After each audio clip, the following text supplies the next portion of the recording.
Welcome aboard, all you ground troops spinning around smartly on the planet. You have just joined the TJ3B Triangle Show with your favorite co-host working together. We have first Bret Lueder of California. There he is in his beautiful red shirt today. He's an author and a speaker. Janet Lessin of beautiful Maui, Hawaii. And she is always there with her beautiful clothes and authoring and all her books behind her. But today we're excited. Oh, I'm TJ. Theresa Jeanette Thurman Morris, also an author, former government employee, 50 years retired. And I'm excited today because Janet has invited JoAnn Fawcett, very well known in our ET UFO community as a speaker. And I would say a very renowned researcher, but she's also been a 30-year bookkeeper. But Janet has asked if she could start, and then we're going to introduce a little bit about ourselves. We have people in the room listening, forensic scientists, registered nurses, ufologists. So Janet, take it away in Maui, Hawaii. Thank you.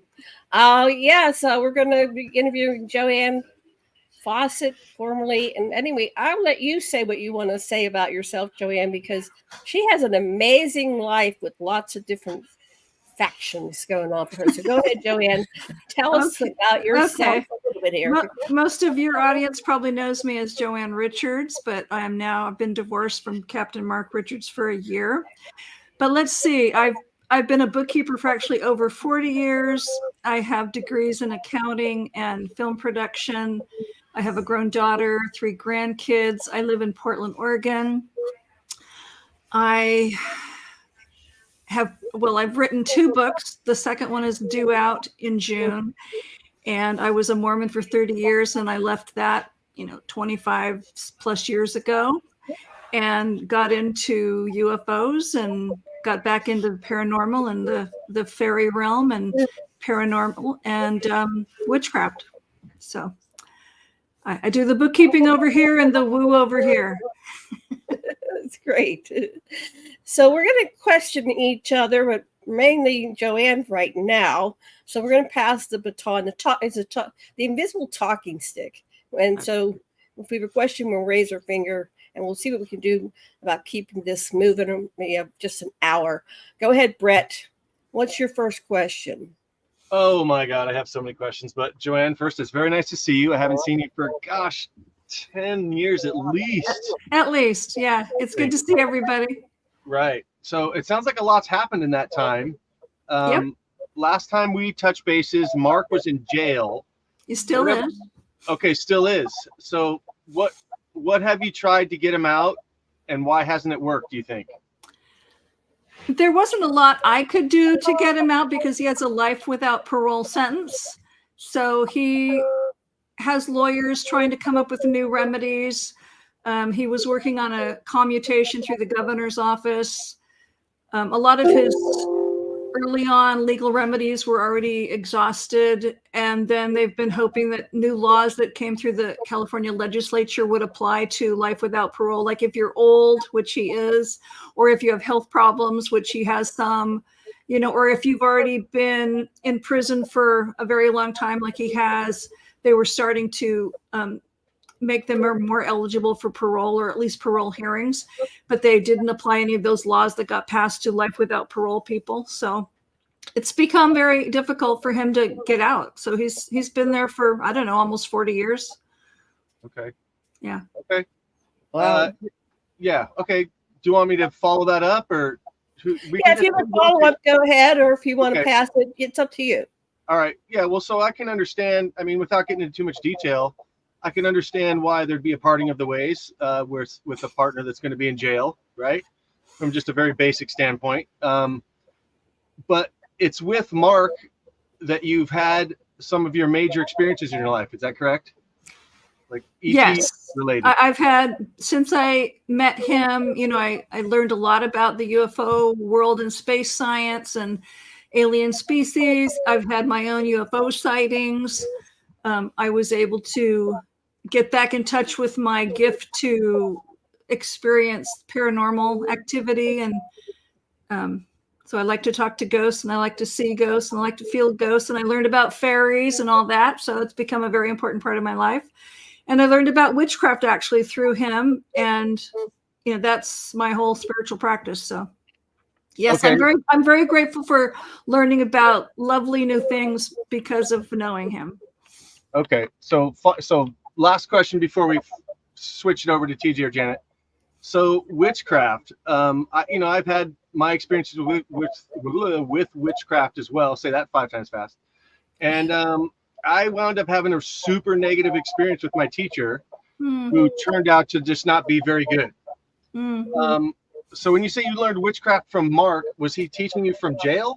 No, I didn't learn it from him. He just got me interested in it. And I've taken classes from other people in Marin County there and other people, and just lots of people in many different places. And for me, it's all about positive things. I don't do any dark stuff. And it's about creating your best life using natural laws, and which is science and natural laws, and setting intentions and just creating your best life and really honoring nature. And for me, it's all very positive, and it works for me. So it's all good. Very interesting. Okay, TJ or Janet? TJ. Okay, thank you. Hi, JoAnn. We've never met.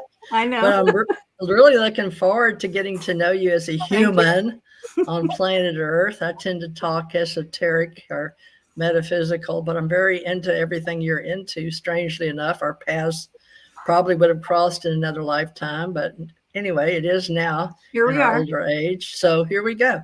Strong women, entrepreneurs. I know you're reshaping yourself, and I would like to hear. I know everybody wants me to ask you questions about your past in the UFO secret space. Were you in it, and how you were involved with Captain Richard? Because I too was married to a gentleman, and I didn't call it secret space, but Janet did. So you know about all the controversy, and Bret will be more than likely to share all that. But anyway, I'd like to know your involvement, if any, but because of fairies, witchcraft, etc., I would imagine you're very much into the futurist metaphysics, and I saw your web page. I'm very impressed. My new web page? Yeah, your new one. Yay. And what you're doing. And so it's very professional. Thank I you. do that for a living, by the way, so I'm very impressed. Been with GoDaddy I since had it done 2004. by a professional. Yeah, that's right. And you're a film developer too, so we have a lot in common, including past history. So tell me, how did you get into like UFO? I mean, I don't know if you want to give Captain Richard all the credit, but I was Navy. So later on, you can ask me questions, or we'll have you come back to the show. I will give him credit for introducing me to the topics and getting me off to conferences and listening to all these speakers and really getting interested in myself. And I fully believe that there's beings that live out beyond planet Earth, and I believe they come visit the planet, and some are friendly, some are not.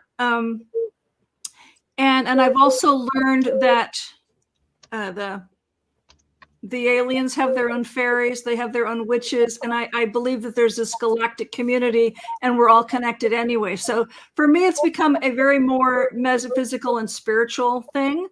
And for at least 10 years or so, I was on the UFO circuit talking about space science and his missions in space and on the planet with aliens and things like that. So, it's all very fascinating to me, and I love the military, learning about the military involvement. So, but I wouldn't have done any of that if he hadn't have said anything. So, because I was just going along with my little Mormon bookkeeper life. I know the feeling. I did a little bookkeeping in my lifetime, and also the Mormon gig. So I guess Janet gets around now, and then we'll go back around, because you're such an extraordinary human being for reshaping yourself. We're all retooling at our age, so very impressed. Thank you. Okay, I'm gonna if you want to ask, I know Deborah Gilmore. Hi, Deborah. Hi, Deborah. And she says, moving forward with our lives as women, we're all retooling and redoing and remodeling ourselves in 2024, especially with the topics. So, JoAnn, thank you for bringing those to the floor. You're welcome. Janet, your turn. Ready. Well, I've always been fascinated with JoAnn's presentations, and I know that you've mastered this field and you're being modest. And it doesn't matter where you get the information, you have immersed yourself in it and you've studied it and you've lived it. And you heard stories that most of us will never hear. And I would, every time there's a conference, I made sure I got to go see what's going on with JoAnn and what new information. And I know Carrie Cassidy went with you to the prison. And so, and there's, if you Google Mark Richards and JoAnn Richards, there's all these YouTubes out there. And I didn't have time this week to study them all, but I highly recommend it. So what did you take away from the 20-25 years with Mark about what's going on the planet? I know there are things like there's meetings going on a regular basis, that all these different species are here, visiting here, come and go. They have bases here. Can you kind of summarize this information for those out there that may not know who you are Sure. and what this is about? And I would, no, just yeah, I would say the one regret I have about not being with him anymore is I'm no longer in the loop.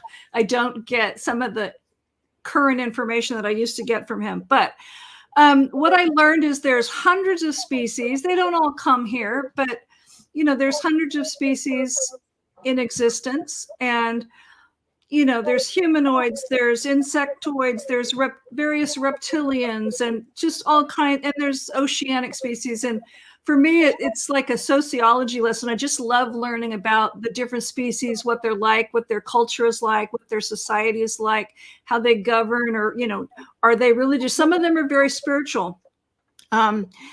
Yes, there have been numerous meetings and conferences over the years. I often spoke about one in 1961 that his father was involved with, and then he was there as a young child.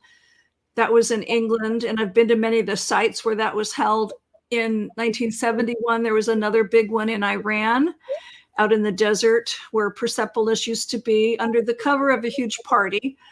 And that they would create treaties. What are we going to allow the humans? Do we allow them to go off the planet? Do we allow them to weaponize Earth? Do we allow them to defend Earth? How many people can we kidnap?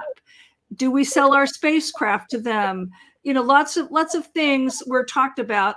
The biggest one is that they banned communication between civilians and aliens. So, we could all get in trouble if we sit down and have tea with some of the cool aliens, which is what I want to do, but whatever. But nevertheless, the government and the military especially deals with a lot of them still regularly.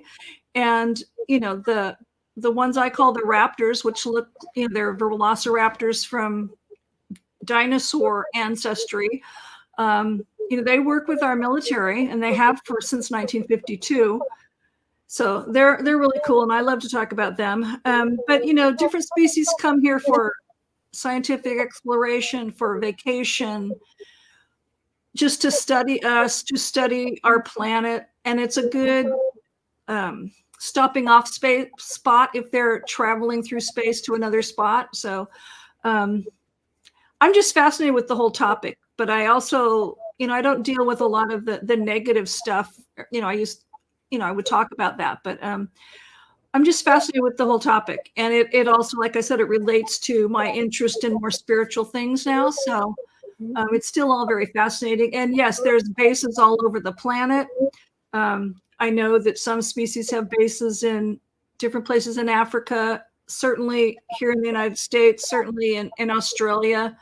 It just depends. And then different species work with different governments. So it just depends on who's giving them the best deal. I have a follow-up. How do they regard humans? Do they see us as equals? Do they look their noses down at us? I mean, why are they? No. No. Number one, their civilizations are all way older than ours. So we're babies. And, in the 1961 conference, most of them didn't even want to recognize us humans as sentient beings, because they're so much more evolved than we are. But they did recognize by 61, we'd already been out to space, and they're not really happy with us being in space because we litter and we just want to shoot them because we don't understand them. So they don't really want us knowing where they live, even though we know apparently where a lot of them live. But, Yeah, I don't think they see any of us as their equals. They'll work with us, but I would think they probably look down their noses if they have a nose at us. I have one final question, and over to Bret. So Mark was inside there, and he had some contacts, and he was getting information. So he's getting new information to this day, and of course you can't tell us how he got that, but so he's still in the loop, and he got as far as I know, yeah.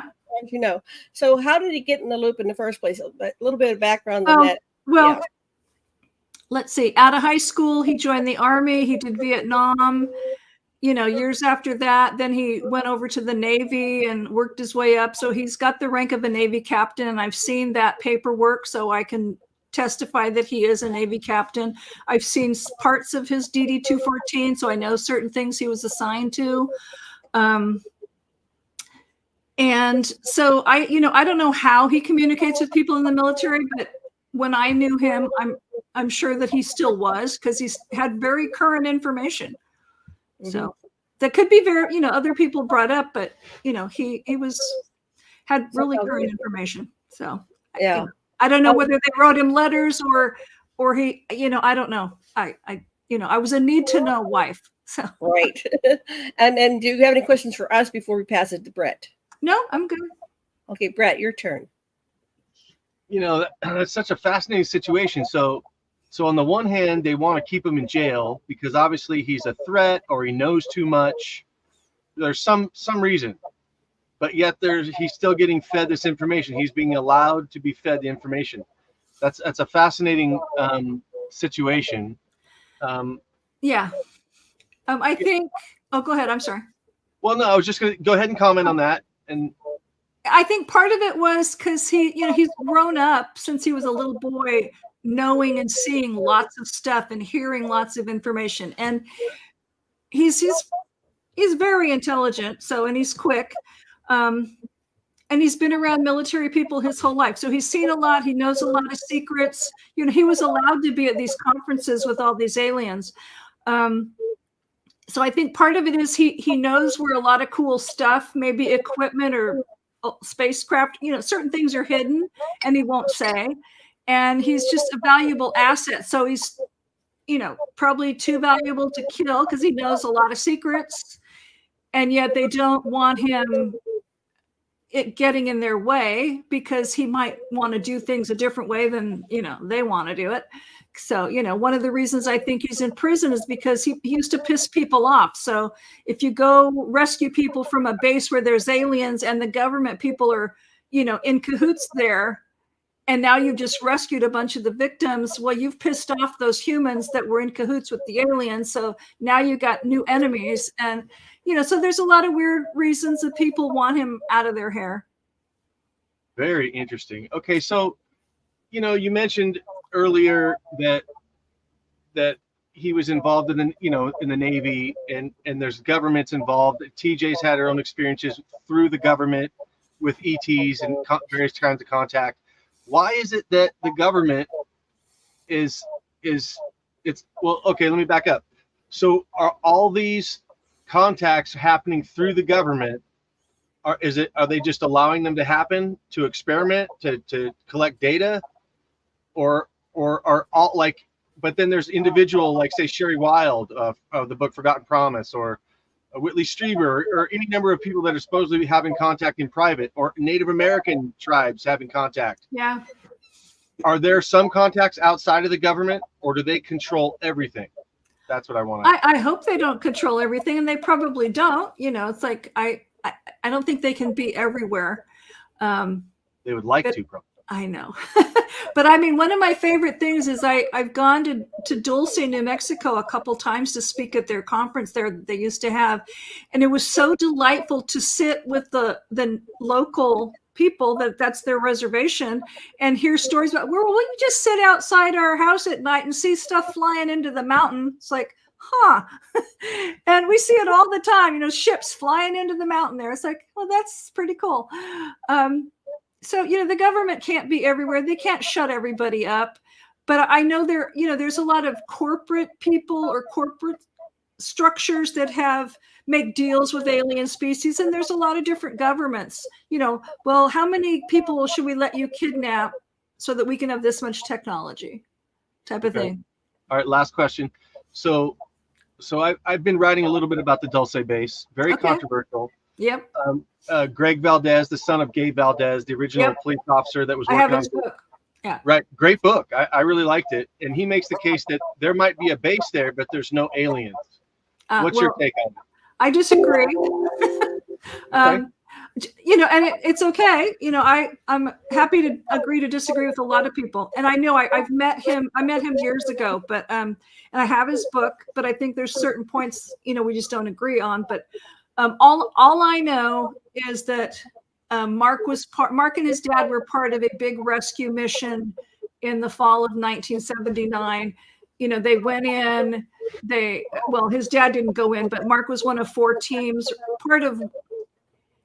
He commanded one of 4 teams that went in there to rescue human victims. So, they blew up a part. They rescued a bunch of people. They fought a lot of aliens. He helped edit a report that was written about it. And then that report was given to the Joint Chiefs of Staff in December of 2001. Wow. So awesome. Okay. Thank you for that. That's the information I have. Okay. So, yeah. TJ. TJ, are you awake? Yeah, I just had to I was listening. I had to take me off mute. There was some little feedback Bret was hearing. There is feedback. feedback. It's not Brenda because she's not on the background somewhere. Yeah, there is. Yeah, but Brenda's not on here, so I hope I have you turned down enough. I have no feedback right now. Is that right, Bret? You don't have any feedback? You hear any feedback? Just a conversation. 3 out of 4. I have headphones on, so we're trying. Yeah, I have my little headphone, my little earbuds on. So, JoAnn, being that you've been in films and developing, did that start after you married? What year did you marry Mark? 2002. Oh, way after 80s, like 20 years later. Oh, yeah. He was number 7. Oh, okay. So there you go, folks. That's the other side of my life. I've been married a lot. Been there, done that. My husbands are deceased, except I found one roaming around in New Mexico still. So we won't yeah, go there. I think he was hoping. He suggested because I also wanted to finish my accounting degree, but he suggested, well, why don't you take some film classes at the community college? Like, okay, why? Oh, you just might like it. It's like, okay. And I did. So I have an AA in film production. I have never really done anything with it, but I could, I've done some filming, and I went to a lot of places that he wanted me to research. And so I have footage. Well, I used to, it's at the house that I left, but I had footage of different places. And so I learned on film and video camera. It's a fascinating process. And I learned that when the cameras are heavy and they're full of the real film, I don't like to carry those around. But then when I got to handle the smaller video cameras, that was a lot of fun. And I was good at film editing. But then again, I was supposed to do some documentaries that, he had written some ideas for, but I never really got around to doing that because my bookkeeping business took over. What interested you in him, and how did you meet? We met. A roommate that I had when I met him was a friend of mine through a former job, and her husband was in prison, and I'd been to meet him a couple times, so prison didn't scare me. The visiting room is not scary. I've only seen one fight, and that was between a husband and wife. But anyway, it's not scary. And then she came home one day and said, I met this really nice guy. He's a friend of my husband's. He's visiting his mom. He's really smart. I go, oh, smart would be a nice change for a boyfriend. So I agreed to meet him. And we started writing, and then we started visiting. 5 years later, we got married. And what attracted me to him? He's really smart. He's very charming, but that also was a negative side, it turns out. But and he had all these great stories about his family life and where they had lived and things like that. So we got along really well. And yeah. you met him in prison? Is that what you're saying? I met him while he was in prison. We courted for 5 years. We got married at the prison, and now we're divorced at the prison, you know. Okay, so I've seen that prison, some prison shows. They got popular for the next Orange is Black or Black is Orange or something. Yeah. But do they really have those rooms where y'all can congregate or meet or conjugate? You mean conjugal visits? Yes. Yeah, what you said. Yeah. Yes, they do. Yeah, and when we first met, people with life sentences were not allowed to have family visits. They're called family visits, but because it'd be your parents coming in, you know, and your children and your immediate family. When we met, they didn't have those. You know, they were reinstated for lifers after we'd been married like 15 years. But yeah, they have little apartments, and you know, you can cook for each other for a couple of days and watch movies and read books, whatever, you know. Wow, no parole. Was that because of what you read? I don't know if it's true or not. There's pros and cons, but those two guys that were his friends at the auto dealer, did you hear that? Or looking at the shop and baseball bats, all that? Did he tell you about that story, or was that a cover? Well, my belief is that he was never there. So, you know, the kids, because his cover job business at the time was like remodeling houses and things like that. So he was working on a job for the guy that died. And supposedly, you know, they had him he had a car restoration business. So supposedly he went with Mark and one of the kids to, you know, look at the cars. And then supposedly Mark talked him into, you know, killing the guy. And then later they went back and dumped the body. Well, it's my belief Mark, you know, dropped his kids off at work, his workers, they weren't his kids, you know, went off and did something for the military and came back. So he was never there. And nobody ever said he committed the murder. They just said he masterminded it. But I don't believe that anyway, because the thing was, they supposedly killed the guy to sell his cars and his tools, which would have been worth thousands of dollars, but none of that ever happened. No cars were sold, no tools were sold. And the one guy that actually did the killing, he's still in prison, and the other guy got full immunity, so he's running around free. So yeah. They stuck it to him. Yeah. Are you done? And Mark, Theresa, you're muted. Muted. Theresa, you're muted. Okay. Yeah, I was going to say thank you. And I know it's hard to share with your exes. It's not my big thing. And Janet tries to pull it out all the time, but I'm really getting braver. But everybody kept saying, no, you got to listen to JoAnn. You'll understand it. You're not the only one. I mean, for like 20 years, I've been hearing that, you know, so it's like I had to finally get to meet you. So I think it's fate or synchronicity or serendipity, but similar stories, I get it now. Okay. Well, yeah, I was gonna say. Okay, Theresa, you keep going on the mute. I don't know if you're touching a button or what's going on there. You're on mute again, but. Oh, okay. It's okay. Janet, back to you. It's your turn, and I love the way we're doing this. So, JoAnn, thanks for being in the triangle, because we all three get a little piece of the square. Thank you. Okay, so Theresa took my question about conjugal visits. So you were able to consummate your relationship. That would have been very interesting, but I won't go into that. Let's not. I'm just imagining all that. So, wait. I had a question.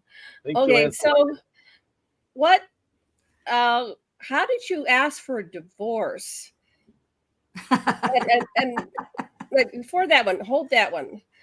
Do you think? Let's go back. Do you think that they orchestrated this all to get Mark in prison for life because what he was doing was just too dangerous, and that's the way they control him?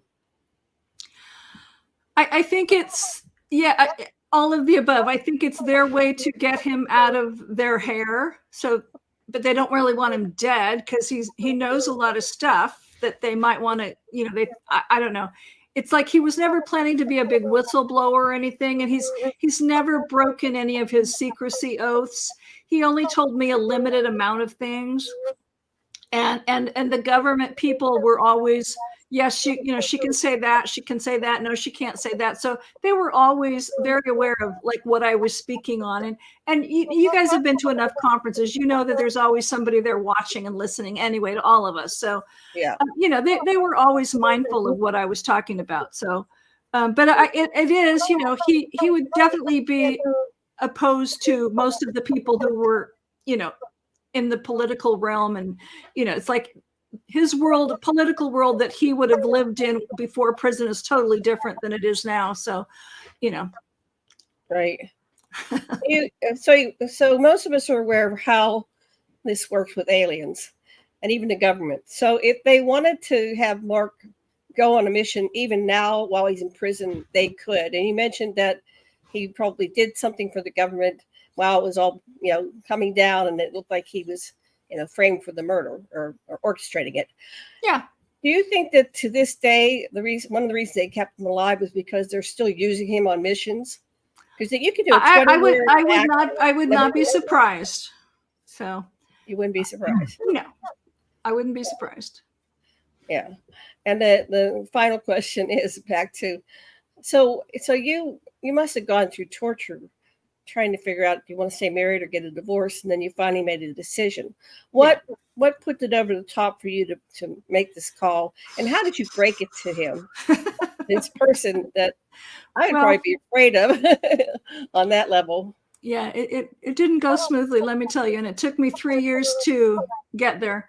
It was kind of right before COVID. I was realizing, and this is on the personal side, because it really has nothing to do with the whole UFO world, but right. I'm about to publish a book all about our demise. So, yeah. And again, I have the greatest respect for his military history. He is truly a military hero. I will never say that he's not. And he's very brilliant. On the personal side, he's just not a good spouse. But that being said, I realized there were needs that were not getting met of mine. And I wanted to retire. And I was sinking all my money into paying for his big house in California. And, it's a money pit. So, that was that. My needs were not getting met. And he's one who's grown up being very selfish and self-centered. So everything had to be his way. And I was, enough is enough, basically. And what my mistake is, I decided to move to Portland without really discussing it. Oh. because I got and it was during COVID, and there was no visiting for a year. So all we could do was write, and it takes a while for our letters to get to each other. And so I moved, and then he thought I was leaving. I said, no, I'm just leaving the house, and somebody's taking care of it. So he would jump to conclusions, and long story short, we'd have these discussions about what I wanted, to express myself and say what I wanted in the marriage and in a partnership. And, that just never went over well. It's like, okay, this isn't going well. And, we'd go up and down of trying to make things better and not. But once I started using my voice as a woman and a powerful woman, it's like, that doesn't go well with him. So he wants to be in charge. This is why he's a good leader. He wants to be in charge. He wants to always be right. And, I'm not his pet, and I'm not a peon, and, I want my power. And I don't want to overpower my partner, but I want to be equal. And that just was never going to happen with him. So it took us a few years to figure all that out and try and smooth it out and try and decide what to do with the house. And finally, we decided it's like, this isn't going to work. We're not going to agree on anything. And it's time to get a divorce. So it's really easy to get one in Oregon. And we just said, nobody owes anybody any money. We're just going to say irreconcilable differences. Here, sign this. And, after he signed it, it was final in a couple of weeks. So wow. The divorce itself did not take very long. It was just the untangling and the negotiating and waiting to see if we were going to be able to work things out. But, it became very clear that we were not. Once I opened my mouth. Good for you. Yeah. Bret, your turn. first I got to say, Janet, that was a great question. I think that's highly likely that they're going to keep him alive because they're still using him. What I find fascinating, because I've studied the law quite a bit, is why wouldn't he say, okay, look, I'm going to do what you guys want to do, but I need out of here. I'll sign an NDA, do something. Just stick me in an apartment. You can set a guard out front, whatever. But I just want to live a relatively normal life. So that part's super fascinating to me as to why they would still keep him in jail if they're still using him, which again, I think is a very plausible reason why they're keeping him alive. So, but my question for you, a little less personal than the last two questions. How did you get into Mormonism? And what did you find when you're there? I mean, researcher A. Truott says totally satanic. There's all kinds of, the Planet Kolob and the South Park episode. I didn't watch it. I don't watch that stuff. Okay. It's pretty funny. When I was growing up, we used to go camping with several families, and one of them turned out to be Mormon, and I became best friends with one of their daughters. So I would occasionally go to church with them, and I liked the family values. And when you're 10 and 12, you don't know all this other crap. Right. So, and I never had any traumatic experiences myself with the Mormon Church. I just had 5 sucky Mormon husbands. So not all at the same time. No. That was my next question. Okay. No, not all. The women cannot be married to more than one man at a time in the church. So yeah, I was fine with, the rules basically. And I wanted, 12 kids, and I wanted this happy little life. And, it paints a great picture. I had really sucky Mormon husbands. So, that was never going to happen for me. Right. So I never, and now, and when I met Mark and we started talking about, more spiritual things, and then I realized, well, I would rather visit him than sit at church for half a day because being a Mormon is a whole lifestyle. So it's really hard to be dating this person in prison and trying to serve the church. So it's like, I just all of a sudden knew I didn't need it anymore. And I stopped going. And that was it. It was no big traumatic thing for me. I don't have any major ill will against the church. And some of my good friends are Mormons and believe in UFOs. So, but, Did you ever see a UFO while you were Mormon? And no. Ever talk to any of your Mormon friends? No. My friends that are Mormons have, they've been Mormons forever, and they've seen UFOs while they've been Mormon. Okay. Yeah. I met one, I met him when I was at a UFO conference speaking, or I wasn't speaking yet. I had a booth, but yeah. So just a last comment on the Mormons. We'll kick it to TJ. When I wrote about the Mormons in my first book, I discovered that they think that all the Mormons are the saints, and that when they die, they're going to ascend and go to the planet Kolob. Yeah, well, supposedly close to the Creator.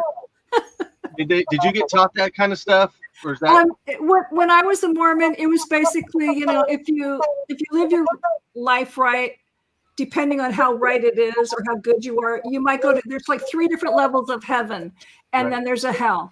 Okay, I no longer believe in any of that, and I talk to spirits regularly through a channeling medium, and everybody's just all in the same place, whatever that place is. The spirit world is just a big, spirit world, and there's no Jewish God, there's no Christian God, there's no this God, there's not a million gods sitting up there. There's one. I don't want to call it a bucket. There's just some divine loving energy that nobody calls God, and it's not a person. It's just divine, yummy, good energy. So yeah, that's what the Mormon Church teaches. Do I believe it? No. So were you going to say you didn't want to call it a bucket? I was going to say, I don't want to call it a bucket of yummy energy, but it's just a bucket of yummy energy. Soundbite. That's a definite takeaway from today's interview. Yeah. And Jesus is just Jesus. He's just this loving teacher who likes to fish now that he's dead. So Interesting. Okay, TJ. Great. All right. Well, we're doing great. We'll be moving right along here, folks. I think this is going to be a great show, that I'm looking forward to hearing it. I love hearing us. I don't know, my sister might say I'm narcissistic, but I actually learned from going back and looking at us at least once. And I hope you do too, JoAnn, because you're retooling. You're a powerful woman. Congratulations on moving forward. And I didn't know it was only a year. So, gosh, really coming forward with your new book. And now, if you'd like to talk about your Earth Foundation, any near-death experiences, like my near-death experiences led me to see angels, and I guess possibly how I joined the church. A friend of mine, just like you, my sister and I worked directing a daycare center at 10201 Telephone Road in Houston, Texas, while my husband worked at NASA. And I had to redo my clearance papers. But tell me, did you have any near-death experiences, seeing angels or any entities in any time before or after your divorce? Well, when I was 10, I almost drowned, and my mom suddenly appeared. I mean, she was very much alive. But so I know that I've always had some unseen helpers. I've been different places, mostly historical places, where I have seen the shadows of a ghost, or I've captured them on film, or I can tell that they're there. I have a very dear friend in England who just recently passed, and she could see them as they were in life. So she could see exactly what they looked like when they were alive, when we're racing through these historical places. And I could see their energy and sense it and stuff like that. I have not, other than the near drowning, I've never really had a near death experience, no. So, okay. One last question, because I've only told my sister, her husband, and Janet, and then my grandson. But when I told my grandson this, there was dead silence. So for some reason, I feel like I should tell you this. Okay. My good friend, my champion, died May 10th, Dr. Bruce Maccabee, PhD. I'm sure you knew of him. He was an investigator in the U.S. Navy. Okay. Well, he helped us, me and Janet, with our TJ radio show, and getting started with the Alien Contact Organization, which was open source with Ken Johnston, Thomas Becker, and Bret Lueder. And I know Ken. We have an anniversary coming up, but he died May 10th. But on that day, I had a vision in a park in Texas.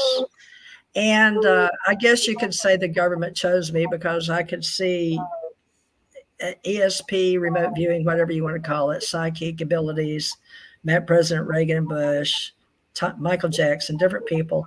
But all along, I was like a designated survivor, but it was like, not like the movie, but for ACIR through NASA, Chris Kraft, who was the director at NASA. But on May 10th, I saw what I would call, and I've had two visions before this while I was driving a big truck. I saw a Bigfoot, Sasquatch, Yeti, Gigantopithecus.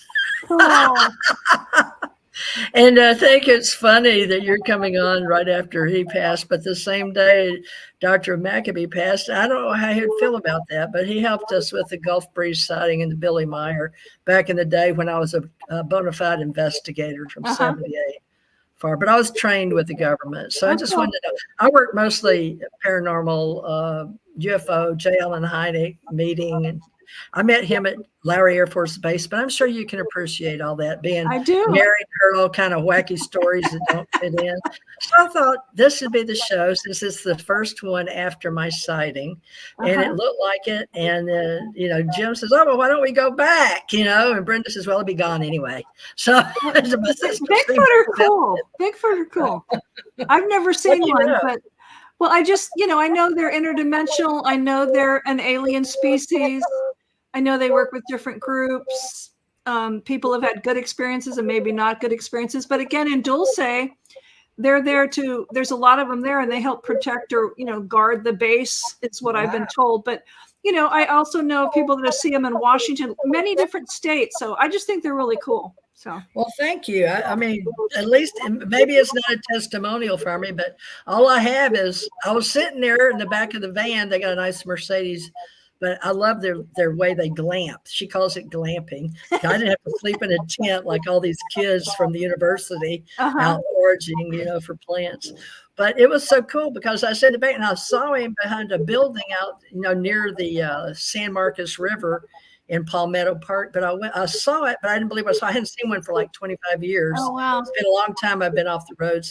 But I said, I wonder what he's doing. God, that's a Bigfoot. And then I sat there for a minute in shock before I finally told my sister, I saw a Bigfoot. And I can realize what I was saying and what I've seen, so I feel like an idiot. But if you're a seer and you're inspired to do so, can you explain why you're in your belief system or your knowing system, how you have learned about things such as that? I would say, well, I've been fine-tuning my intuition. So I don't necessarily see things. I can feel things. And I know things. I'll just get, a deep burning that I know stuff. And especially when I'm out in nature and I'm walking, especially if I ask for it, inspiration just flows or thoughts come into me, especially if I'm about to give a talk or I'm trying to write a certain section of a book I'm working on. And thankfully the information just comes because I want to say it the way people need to hear it. Help me know how people need to hear this the best way. So I'm blessed that I get information that way. Now, I'm just going to say, it's like I've been in live sessions with this channeling medium person. And when the entity or the spirit of whoever's coming through, I like to sit right next to them. It's like I can feel the energy so strong. It's just like, woo. So I know that there is something coming through. So I don't ever see it, but I can feel it. So I don't know if that answered your question, but that's. Yeah, many people. We had many gifts, and many people are empaths and sensitives and seers. And I was just shocked because it's been so many years for me. I didn't know I still had it because I really thought I was losing my eyesight pretty much. Janet, I know Janet's always said I see dead people. Yeah, I talk to dead people. I see dead people. I've seen dead people all my life. They used to stare at me in the crib, stare at me at the foot of my bed. They used to move furniture in the attic. They used to come in and turn lights off and on.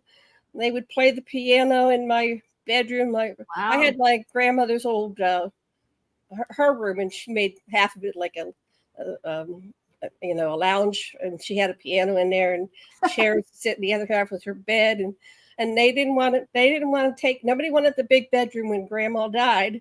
They gave it to the baby, and so. And even, to this day, when Michael Jackson died, he came to me in the middle of a deposition.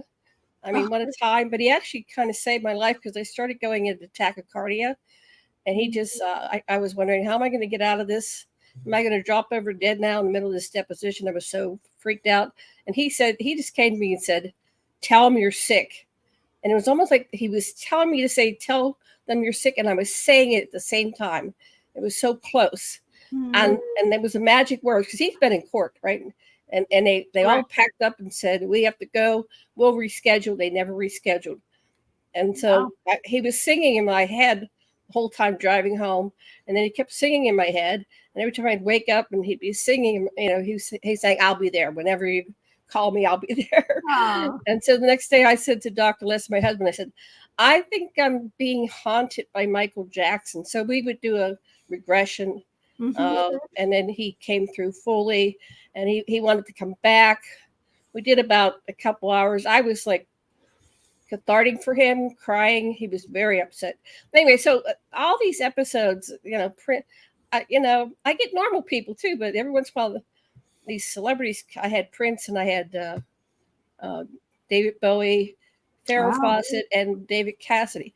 And I just said to these people, you know what? I don't mind, working with you, but I need to sleep. So I put up some guardrails so it doesn't happen very much anymore because it was just my neighbor died and he was coming for 2 years. And it's like, I really need to get my sleep, because otherwise, I'm not going to live long if I can't get sleep. But you said that you had, okay, so you go to the medium and they pull them through, right? Right.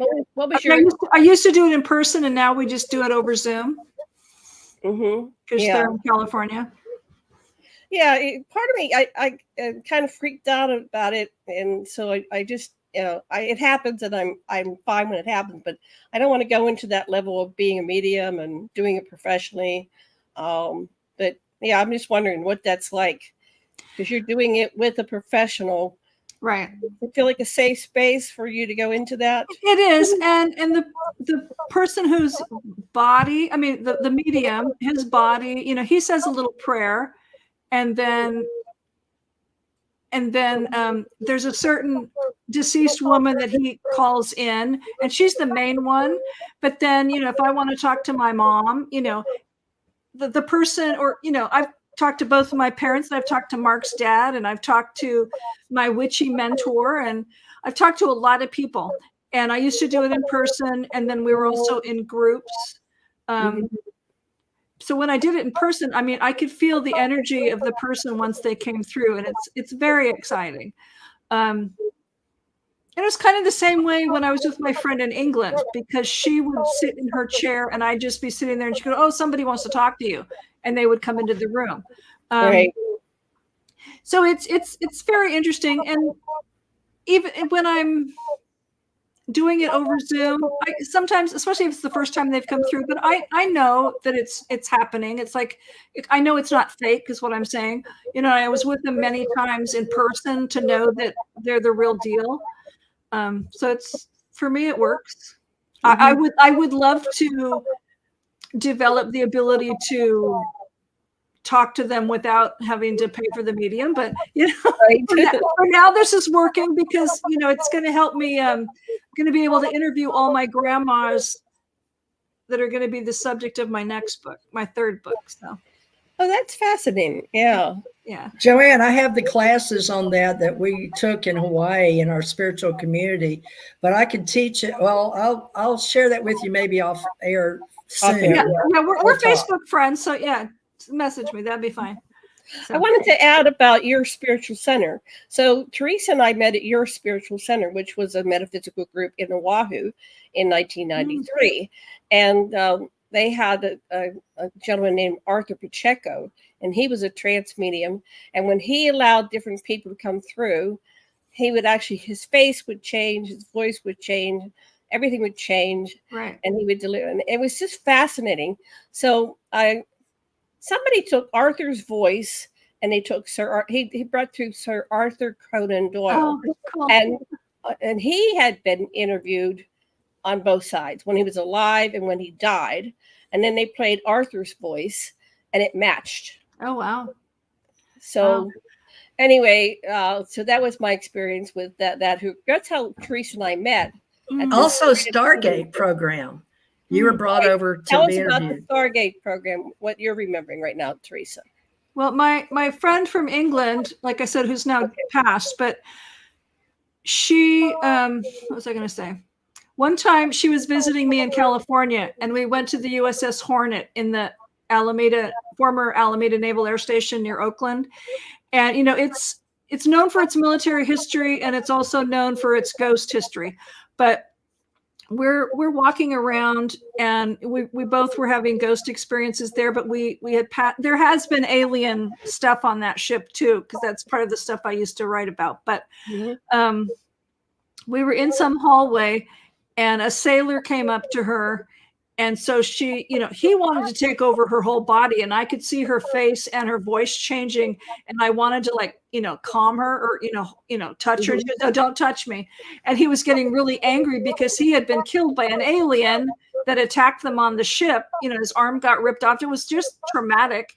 And he was trying to take over her, and she goes, "I got to try and help him pass through." And so she was able to call his dad in, and his dad was able to help him, cross over. But he'd been on that ship for years, and he just couldn't leave. And he was so traumatized and angry about how he died. And that was really hard to see her face and go through that. It's like, oh my gosh, so Yeah, it's freaky. I was staying at a friend's house in New Mexico, and driving to her house, there was a couple. I said, "Oh, well, this is the haunted area, and it's a Native American, and he's mad that everybody's here." And anyway, so that night I'm sleeping with my husband and their cat, and you could feel this person sit on the edge of bed, and he scooted up right up against my back, and I went, holy shit. And I sprung out of bed and ran to the bathroom, and I go, oh, is he still back in bed with my husband? And yeah, so I don't like when they touch you. Yeah, it's just too much. Yeah, I've never had them touch me, but I've been close enough to feel the energy and stuff. So well, one walked through me and my girlfriend. See, I used to invite my friends over. I said, you want to see a ghost? And they go, oh, sure, right. Yeah, this one just walked right through both of us. Well, when I was in England visiting her, she used to live near Dover Castle, and then she moved to a different part. But so we're walking around Dover Castle, and we're in the little sentry room, which is next to the throne room. And so I'm a tourist. I'm taking pictures. All of a sudden, there's some blue ghost shooting right through me. And it's like, oh. And it was in a hurry. And then we go into the throne room, and I had the whole past life experience, like this whole deja vu. I'm just sucked into a vortex, and it's like, I've lived in this castle before. This is so cool. Which castle was it? Dover Castle. I think it was like Richard II. The guy that was involved with Thomas Becket. Anyway, so I just knew I had lived in that castle, in medieval times. It's like, okay, this is cool. Yeah. But it was weird. But the ghost coming right through me, and it was blue. It's like, oh crap. It didn't stay, it went through, but it was, it was interesting. Yeah, it's a feeling you can't describe to anybody. Yeah. What it's like to have a ghost go through you. Okay, we're running out of time. Bret, do you have a so we didn't get to hear. Tell us the name of your first book and briefly what it's about, where we can get it, and then end with the second book, what it's about. Okay. The first book is called Midlife Magic, The Journey of JoAnn Richards. It's on Amazon and all the normal things. If you want a signed copy, it's on a website called dragonhillbooks.net. It's also on my new website, which is just JoAnnFawcett.com. The new book coming out, the ebook will be out at the end of June. The print book will be beginning of July. It's called The Prince Was Wrong, Leaving the Narcissist Behind, because his nickname is the Prince. Okay. Yeah. Great title. And the cover is absolutely stunning. So yeah. Oh, good. Okay. Very good. Well, I think I speak for all of us here. Thank you so much for your time, JoAnn. Oh, it's been so fun to see all you guys. Yeah. Thank you, JoAnn. You're welcome. Before we sign off, Bret, when is your book coming out? So JoAnn's, and they're going to be on Amazon? All your books? Okay. Yeah, it'll be everywhere. Bret, are you almost done with yours? I'm getting close. Yeah, I had some files disappear. Windows 11. I love Windows 11. My book files back in December. We've recovered 3/4 of them. And so I lost some of the early chapters. So I'm just about to finish the book as if nothing happened. And then I got to go back and do some rewrites. So it'll be a couple more months still, but it's getting close. I'm super excited. Oh, great. And I'm sure you guys will all be some of the first people to hear about when it comes out. So great. What's that one called, Bret? It's called Agents of Ascension, UFO PR, Book 1. It's basically about how public relations has controlled the UFO narrative from the beginning. So. Yeah. And Theresa, what's going on with your book? Well, I'm up to chapter 12. I'm up to about chapter 12 now on my memoirs, and I'm not sure what I'm going to call it yet, but hopefully we'll have it ready by October. I've worked on it a lot today, just about all day, besides getting ready for JoAnn today. So it's something to do with alien ET talk, I'm sure, because that's what I'm known for. And, the seer and the giver, but also all my past history and how it threads in and out of government, my 50 years, and how I'm out of my 50-year, I guess, secret. So confirmed after 2018. So now I can talk. And Janet wants me to talk about some of the stuff that's similar to her story and how she and I met and did Stargate to the Cosmos and how we had Project Stargate. And Janet, we're calling that Portal Stargate, or the one you want me to promote? promote? A working title of Portal Stargate, but and JoAnn was at the 2018. Teresa was going to be at the 2018 conference, but her daughter was dying. Her daughter was passing. No. So she wasn't able to make it. She did pass. Who? Her My daughter was. Your daughter. Okay. Yeah, she was an author of Intrinsic Realities, and she was cleared with the FBI and all that for painting and stuff, but she got myelodysplastic syndrome. And my husband died in 2015, as did my sister's daughter. It was very traumatic for our families. And then I went to live with her after I did go, and Janet helped me with the Pyramid Conference in Chicago, but I was only there to help them organize and make sure they were going to do it, the Global Pyramid Con 2016. Oh, but I did do the Mid-South Conference in 2016 as well. So I did 2 conferences. And then Janet and I were going to do some, but she and I met and did the conference called Mars Anomaly something. Yeah, the Mars Anomaly. University of Southern Alabama in 2017. And then from there, my daughter and I did a 4th event, and that was the one where she presented her book and passed over. But you can look it up, JoAnn. It's Spirit Guide on Amazon. It was by Ginger Theresa Faye Bowers. Beautiful book and very enlightening. Intrinsic Realities. So much that the FBI wanted to know why she named it Intrinsic Realities. That was pretty heavy. So Janet has several in the Dragon series, and I'm very informative. The Dragon at the End of Time, Cosmic Rights. I'm going through every. Oh, she's got my books there. Oh, cool. Oh, wait, this is. What's that? Can you see it? Yeah, that's Ginger's. Yeah, that's Ginger's. Oh, I see. And this is First Contact. Yeah, that's one of the books in my series. Nice. Anyway, so I'm almost done. I'm like you, Bret. I'm almost done, and I think I'm done. Oh, I'm almost done. So, I think it's wonderful that we're all writing books. It's about time. Yeah. Me too. Oh yeah. Here's Hero's Quest. Oh, cool. Thank you. Nice. That will be there forever, Janet. But Janet makes beautiful covers, and then she puts pictures, if you can see in there. It's well worth the money on Amazon. But folks, we are all authors, and I have TJ Marcesio Club, Authors Club online, if you're interested. All 4 of us are authors, people, and that's how we just sort of communicate. It's magic. It is. All right, so I'm going to end the show. So thank you everybody for joining us, and we will see you again next week, same time.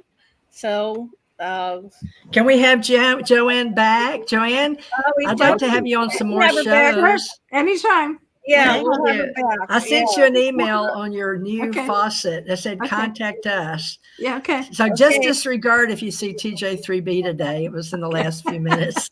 Letting you know I was there. All right, see you on I've got 20 Facebooks. So I'm going to end now because we'll talk forever, but we'll stay. Thank you. Good to see you. You too. Bye-bye, everybody. Thank you. Bye.